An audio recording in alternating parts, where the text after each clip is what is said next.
All right. Well, as I was talking to you about, is that like I think it's a big generational difference. Is that for my generation, we grew up playing video games, we grew up with technology, and I'm playing with my kids. We're playing video games and stuff like that. And so a lot of life lessons were derived from it. And one of the big ones, like I was watching my son play Dark Souls. I don't know if you're familiar with Dark Souls. No. It's one of the more difficult games that you could play. It's known for crushing people and really getting them to to stop. But my son like pushed through, and the big thing that he learned was like it's not about winning. It's about persevering, and even if you fall back 3 steps, if you get back to where you were and you make 1 step forward, it's progress. So it's little progress at a time, even though you could fall all the time. And it's a really interesting life lesson that came from it, both for myself, because I played it when I was in the middle of like a lot of dealing with trauma and depression. And it's a really great game, especially if you love like challenge, because the game is very challenging, but it's also very fair. And everyone in the game is telling you you can't make it, you can't do this. There's no way you can. This is impossible, and you are challenged at every moment to prove them wrong. Mm.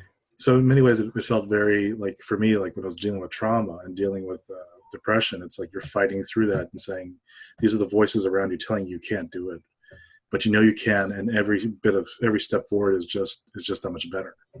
Mm. So that's something my son took into it when he played it too, and he said I bet I could beat this game in over winter break, and his friend bet against him, and so he really pushed hard and tried to beat the game. And it's like after that, like games after that don't feel the same because they don't have the same level of challenge, and people are looking for that challenge. Mm. So sports and games and all sorts of things that have that, and they're really positive. And I think people kind of downplay how much games mean to us and how much it actually coaches to us in life. I mean, as you said to me, like you're coaching basketball, but one thing that I think I found out later on was that the Latin word for school is ludos, which means games. Mm.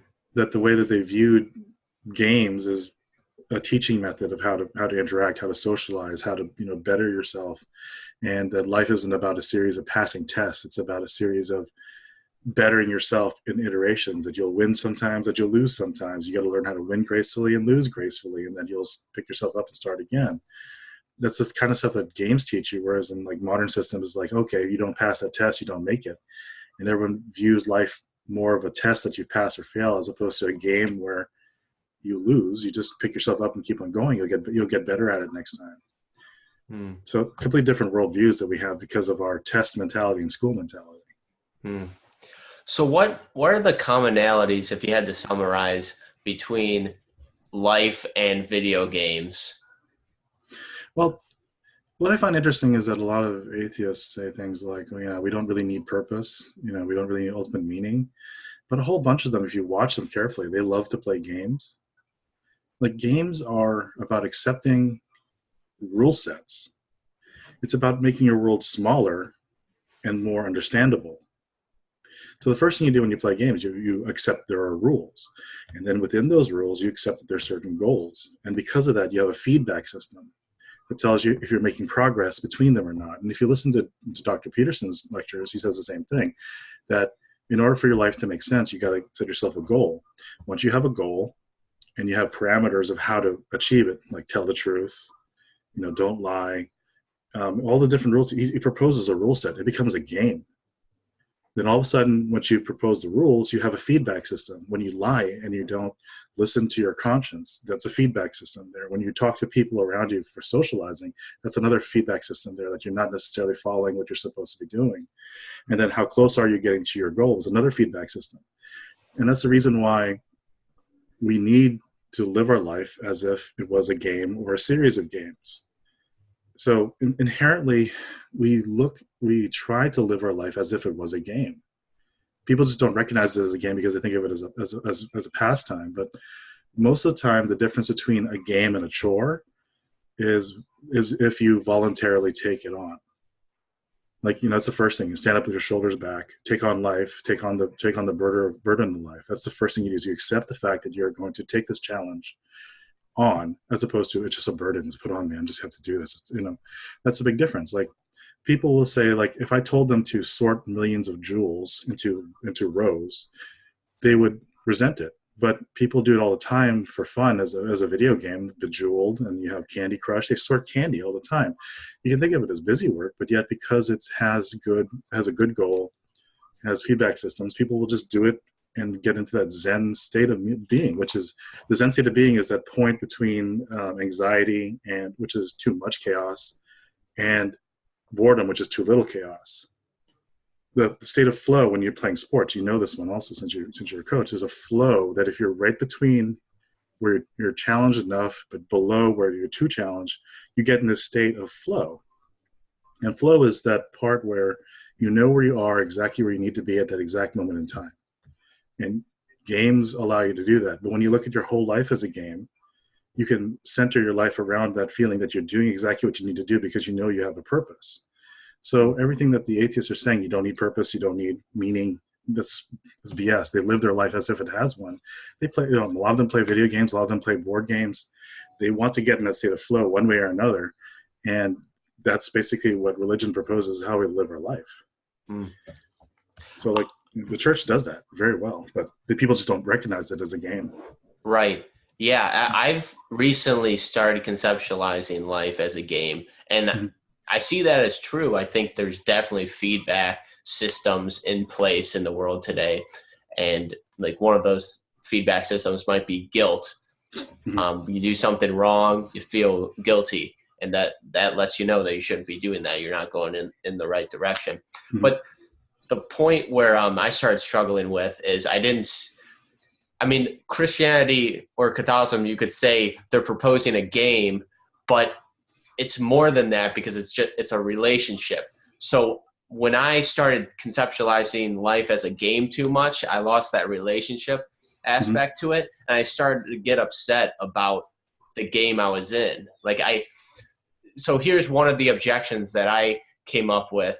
I was thinking, well, okay, I agree that these feedback systems exist, like guilt, but it's almost like God's rigged the game because let's say it's like maybe he's using guilt to point us in the right direction. If I was able to do something sinful and not feel guilty for it, then that would be a fair shot, because it's not fair if do you kind of see what I'm saying? Like I do, and that's where you need other feedback systems, because like your internal feedback system for guilt may also be wrong. For instance, in one hand, you may not feel guilty for things you should. On the other hand, you may feel guilty for things you shouldn't. Like you feel overly guilty, and there's also a sense of like there's guilt that gets you to correct your mistake, and there's guilt that crushes you. Like there's different levels of it, and you have to understand like what are they. And what helps for myself especially, and I don't think people talk about this enough, is having both a confessor and or spiritual director you trust. So people talk about like therapy, and you talk about accountability partners, and it's interesting because when you get to the 12-step program, you also have other people who give you that feedback if you're maybe being too hard for yourself or too little for yourself. The structure the church gives us is between a confessor and or spiritual director. The spiritual director can help you say, like, you're being too hard. For myself, I tend to be too scrupulous. So they try to tell me to ease up on myself and try to relax. And, you're being too judgmental on yourself, and that you're crushing yourself with too much guilt. And they bear both the burden and responsibility to God of directing me in such a way that allows me to more flourish as a person. So it's very important to get the right kind of spiritual director and right kind of confessor. Because I've met confessors who are just simply, oh, that's not a sin. And I know that's not correct. But there's something like, yes, that's a sin. And you can get back up and keep on going. So it's not just simply, it would be like playing or learning how to play basketball without a good coach. You can be sitting there, your feedback is, I'm not making baskets. And I feel bad, I'm not playing well. But you need a coach to help you to say, okay, well, get up and try again, and let's try this, or let's try that. It'll may help you get your baskets. You need a coach. You can't just simply get better at the basketball game without a coach, right? Right. I don't know if theoretically you could, but it helps to have a coach to help train you, to help you perhaps help you do the exercises that you need to make it better. So maybe in that sense, you might need that coach.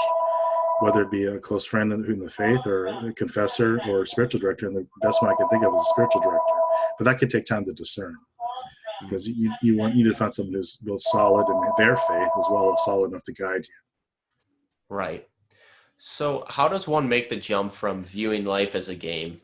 Because I have found that when talking to non-believers, talking about life as a game does, resonate with some of them. So I think that's a good approach. But how does one make the jump from, okay, it seems like life is set up like a game, it seems like there is meaning, to actually enjoying the game that one is in and believing that the game designer is a moral one? Because, I mean, something I've struggled with, and I'm sure a lot of atheists have struggled with, is they maybe they acknowledge that life is set up as the game, but it seems to be the way to win the game is to worship the game designer. Mm-hmm. So how does one take that and still believe that the game designer is moral? It's like, if I were to design a game and the characters in that game only won the game if they bowed down to me, am I good for that? Like, couldn't I have made it where they were equally happy if they bowed down to something else? I think that's a lot. That's a lot of questions compacted in there. Let's try to break it apart a little bit Yeah. first. So it's like, how do you? It's like, first problem is that I think that the first question is like, there are some games, of course, that are harder to teach from an abstraction. First of all, it's like, how do you play this? Like, I played a lot of board games with people, and it's like, okay, well, this game is a little bit more easier to play if we play together and play a couple rounds and you can see how it works. And so that's one proposal, is like, when you get into the mode of the game, this is what we're doing. We're like, for instance, what people don't get about the liturgy, like, what are we doing in the liturgy? What's the game of the liturgy? It's something I've asked myself. Well, the first thing you do is you come in, you all face the same direction. And what are we facing is the crucifix, right? That's the goal. The goal is to be like the one on the crucifix, who's willing to make the sacrifice, to do what is right, to speak the truth, and to know that it may take suffering to do it, but to accept it and keep on going, right? And then the next thing we do in the game is we sometimes, if you're close enough, you go to dip holy water in yourself, right? And then you cross yourself, right? So what's that? What are you saying? You're saying, I will take water as chaos. It's a symbol of your baptisms, a symbol of Noah's flood. It's a symbol of everything that can destroy everything and reset everything back to normal, back to nothing. And you say, okay, I'll take this symbol of chaos. I will paint a target of it on myself. I'm taking this on. Bring it on. Bring on the chaos of the world. And this is the thing. Like, you have to break it down. Like, this is what we're doing, and then you all say together, I made a mistake. The Confiteor, forgive me for what I've done, what I've failed to do, what I've said, what I've thought, what I've done, what I've failed to do. And I ask you to pray for me and to all the church, including the ones who've gone before, that we're all going to be in this together, right? That's what the Confiteor. We're all in this together. We're all making mistakes. Start again. Lord have mercy. Christ have mercy. Lord have mercy. And then you bring that vision of, this is what we're aiming towards: glory to God in the highest, and peace on earth, goodwill towards all men. That's the vision. It's the vision that if you do what is right, if you put everything aside and you aim at this greatest thing, that all of us of goodwill will come together. That's the vision of the Gloria. And then you get back into the game, which is, here's a story of where we are. Here's a story of all these people have gone before. This is the opening of the liturgy, and finding yourself in those stories, relating to them, and how you're broken today, and how you could get better today, and how we're going to get back into. And the homily is supposed to be not really a preaching or teaching. It's supposed to be a rallying call at mid game, right? It's like halftime, or you get together with the coach, and the coach is like, you got this is what we're going to do. We're going to get back together. We're going to do this, and we're going to work on this stuff. Then we're going to keep on going in the game. That's what the homily is supposed to be, right? That's the game you play every Sunday. And like that's just half the mass, but that's basically the structure of it. And if you look at the 12-step program, that's exactly what it is supposed to be. You get back there, you get back together with the group, you say, hey, I made a mistake, or like like another day sober, stuff like, I made it, yes, you did it, that's the way it's supposed to be. It's that's the game we're playing, is that we're going to try to get to be better every single day, to be like this thing we're envisioning we're supposed to be, which is the Christ on the crucifix. So it's more of an invitation it's more of an invitation for someone who doesn't believe, to say, hey, this is what we're doing, this is what I'm playing, this is where I am, I'll be honest about where I am, where my failings are, how I'm trying to improve, and if you want to join me in this game, we'll do it together. That's more of the leap of faith than it is about intellectual stuff, because the intellectual will help, because you can say, well, this is the rules and this is what we're doing, but so it's like talking about baseball and the rules of baseball as opposed to playing baseball. Sometimes you just got to get in there and play it and then see how it works and stuff like that before you understand the joy of the game itself. Do you have to explain every single rule for basketball for people to learn? Okay, this is how we dribble, this is how we shoot, and we can play some drills this way. It's just one step at a time, and it depends on the person. So, I mean, like the idea that, do you trust the game designer? Well, I think the problem is that for some Christians, we propose that if you follow and bow down and worship, you win by the prosperity gospel, right? You're going to get rich. You're going to get what you want. You're going to get what you pray for. And that's not the case. And that's not what we're proposing. The proposal is that the fullness of yourself will flourish because you are trying to align yourself with God's will in your life, and you're trying to open yourself up to what God wants you to be, because what God wants you to be is to be the fullness of what he made you to be. That's a big difference between, I'm going to bow down to this God and pray this many times and I'm going to get something out of it. So I think also that's a big problem, is that people view God as like that vending machine, that slot machine, or the game is the reward. No, the game is, you have to do this to get a reward. No, that's not what it's about. It's about being in the game. It's a different game. Like the games with the best flow are games like Tetris and Brickout. Those are the ones that you play that, you don't really necessarily win the game, but you play it because you play well, and you play longer, and you play better every single time. It's not about it's not about just simply winning. You beat the quest, you save the princess. It's about being in a game that continually plays longer and longer, and you're just getting better at it. Yeah, exactly. The games that I've been addicted to, I mean, there's not a clear, you won or you lost. It's like, I played this game on like addictinggames.com. It was like Cannon Kitty or something, where you would like launch a kitty or a cat, and it just goes a certain distance, and then you're just trying to beat that distance. And there's no point in which you win the game. It's just you're constantly trying to beat your high score. So that's what you're saying. The best games that create that flow aren't necessarily win or lose games. Yeah, at some point you're not trying to win or lose. You're trying to play the best game you possibly can. So the game is, again, what Dr. Peterson really does is, like, you compare yourself to where you were yesterday. And that's a much different game to play than simply, am I as good as that person? Am I as holy as that person? Am I, giving as much as that person? It's a completely different game. Or like, is God giving me what I want or what I need and stuff? It's not the same thing. So I think that's part of the problem, is that we may be talking about the wrong game. So that's where, again, we need that coach to remember, like, hey, I know this game is important. It's like this. It's like the playoffs or something like that. But you got to realize, like, you got to realize it's okay because your parents are sick, or you've just come off a cold, or you've injured yourself, and you got to take it a little bit easier on yourself and stuff like that, right? I mean, like, I've had times where I'm like, I keep thinking to myself, I'm terrible and I'm not holding up well. But then, like, my spiritual director is like, your mom's been on the verge of death. You have 3 kids you're raising. You have a full-time job. And you're taking side jobs on top of that. and yet you're angry at yourself because you decide to look at anime anime or anime titties or something like that. Like I look at them like, you know what, you're right. I'm being a little too hard on myself. I still want to give this to God to help perfect me and make myself better. But I realize, yes, you're right. I need to be a little easier on myself.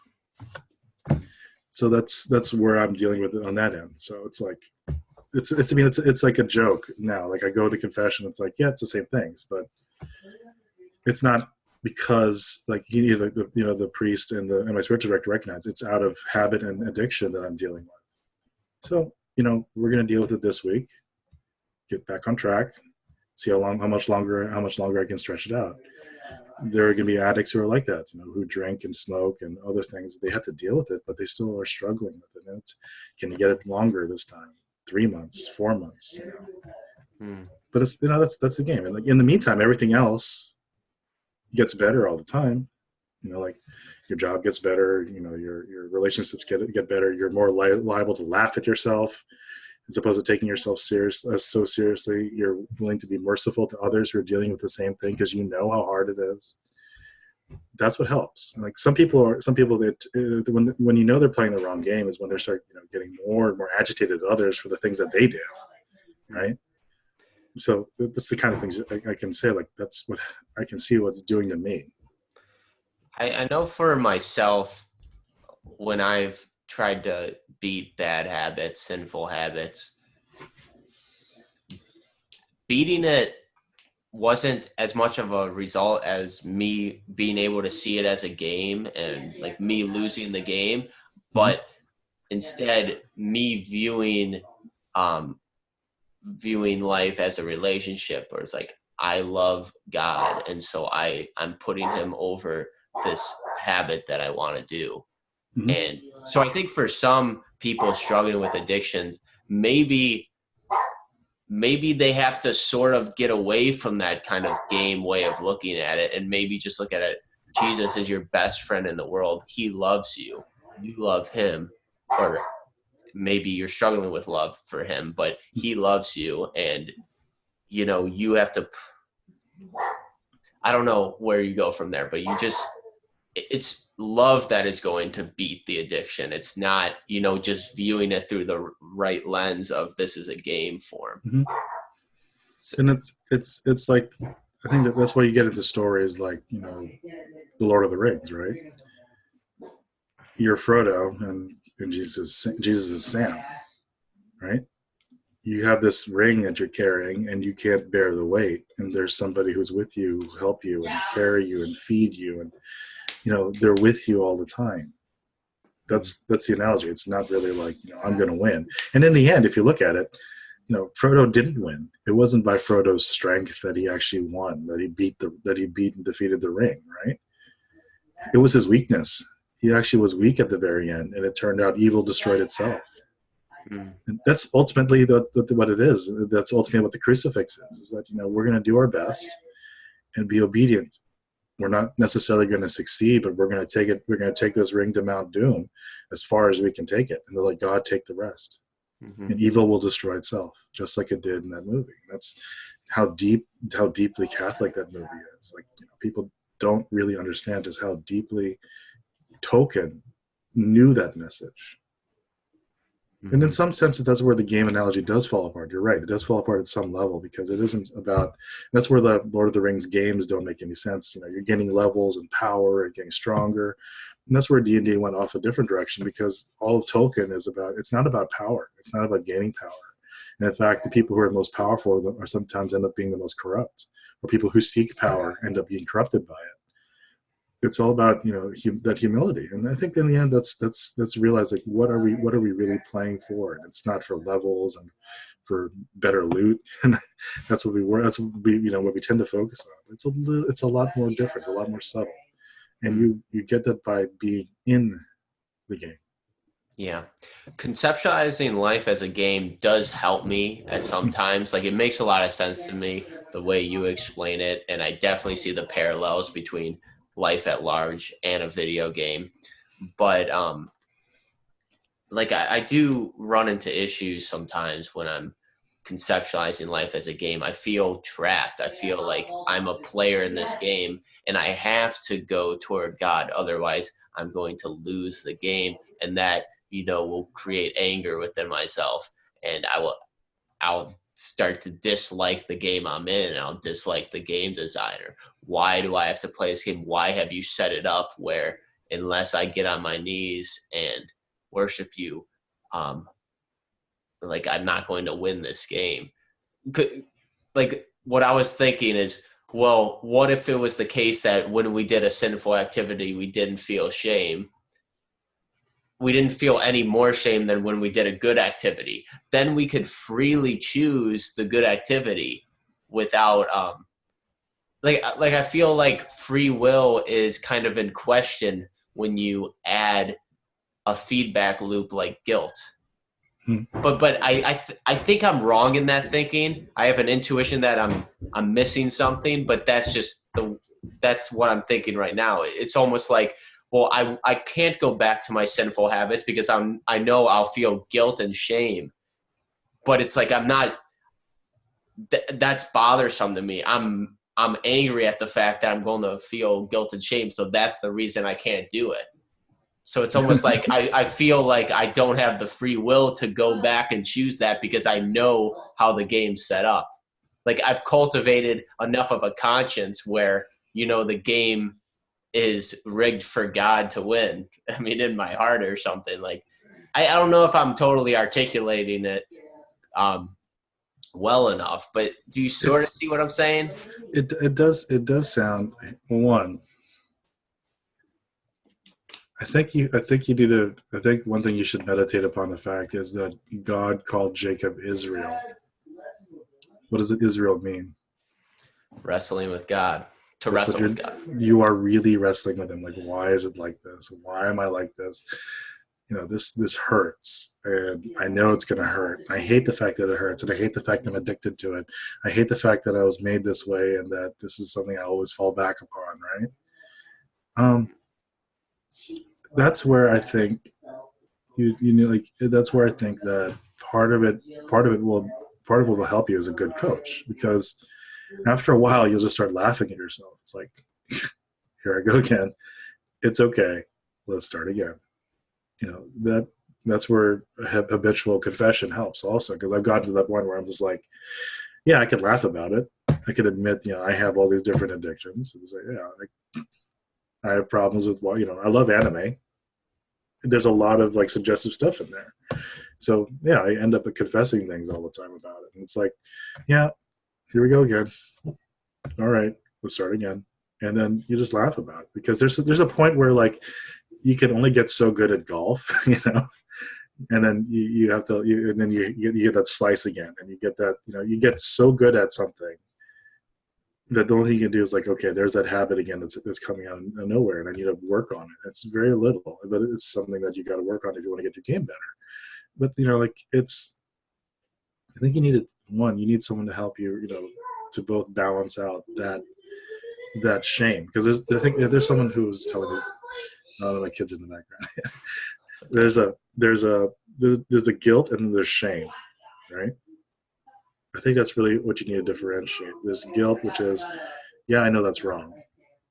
And then there's shame, which is like, you should feel really bad about it. You should feel terrible about it. You should tear yourself up about it. You should beat yourself out about it.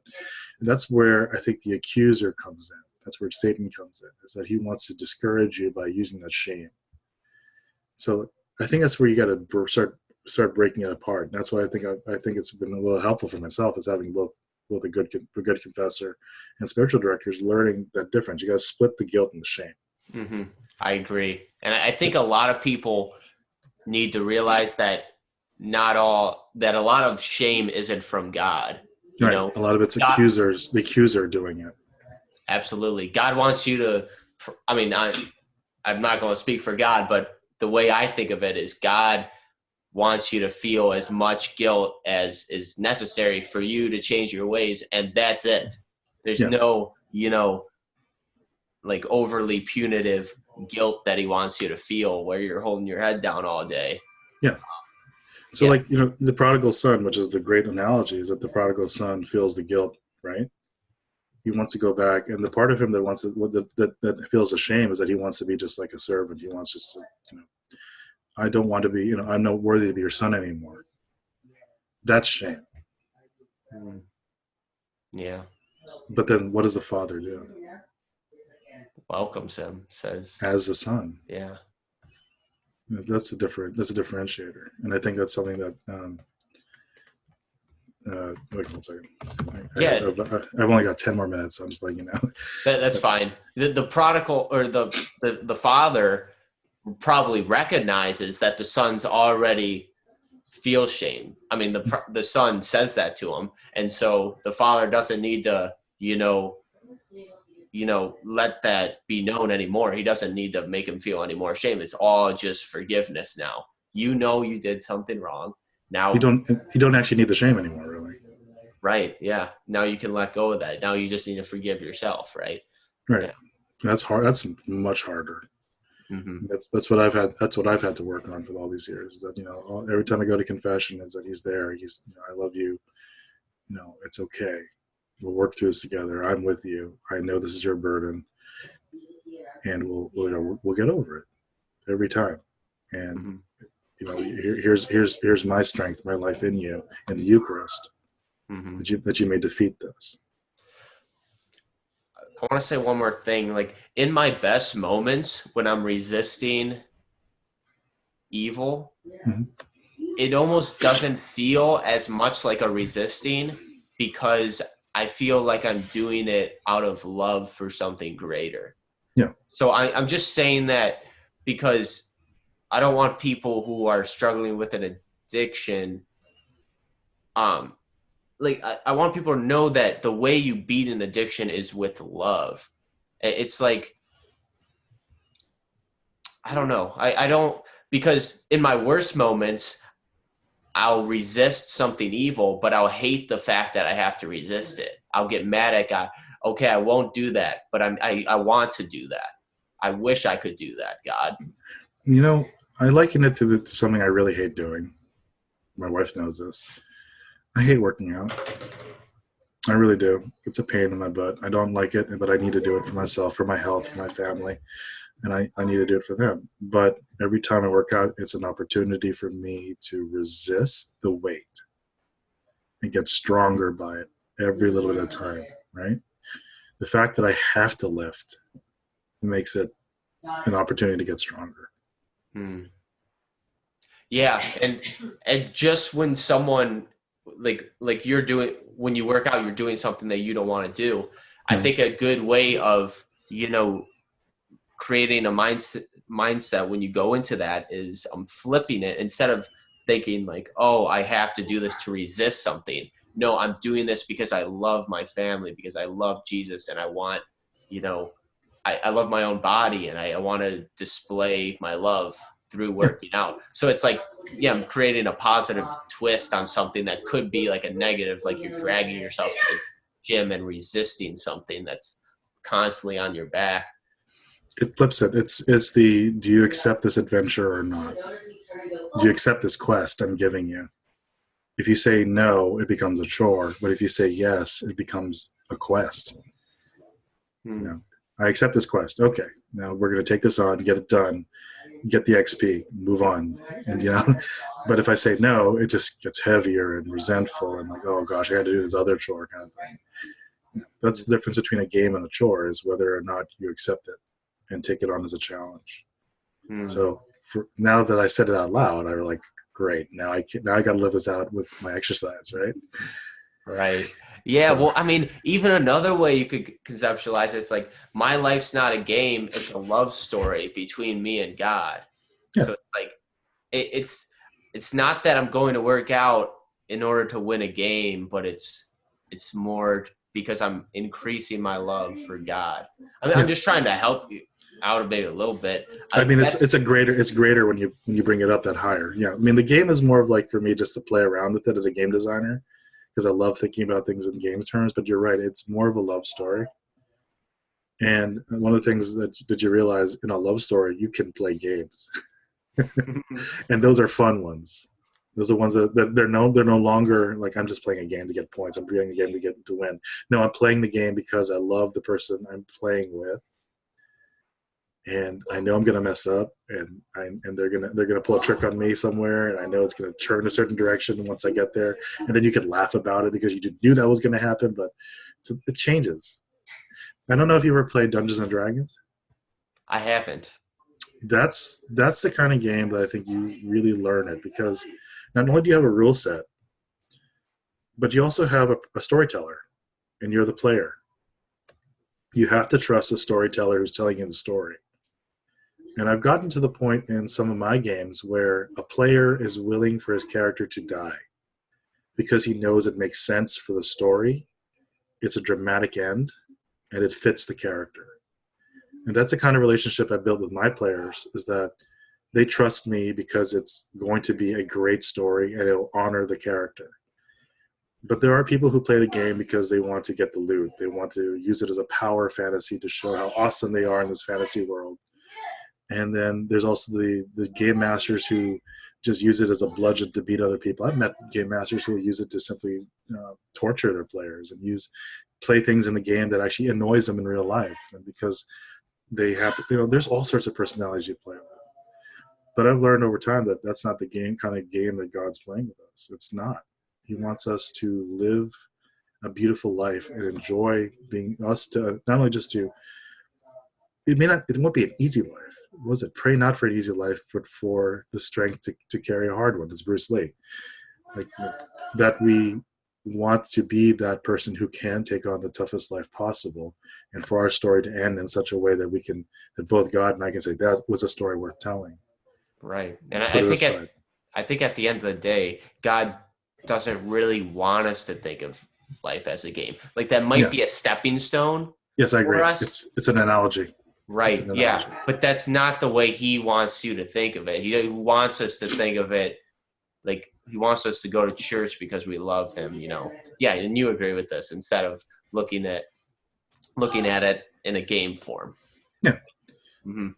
It's just just levels of looking at the worst one is it's a test.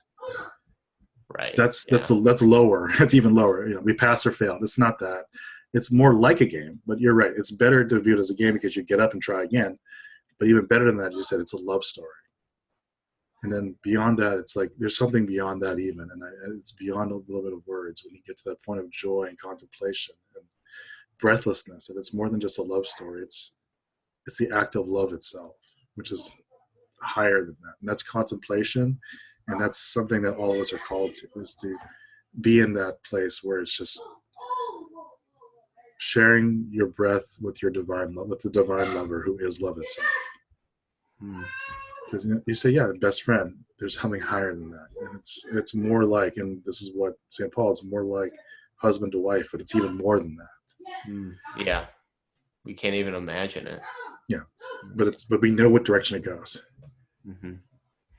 All right, Paolo, that's a great way to end it. Thank you for talking with me again. It's always great. It's always a pleasure, man. And, love to catch up with you again sometime outside of just talking this and see how you're doing with all the school and everything. So absolutely, man. We'll keep talking. All right. I'll stop the recording right now if I can. Okay, there it is.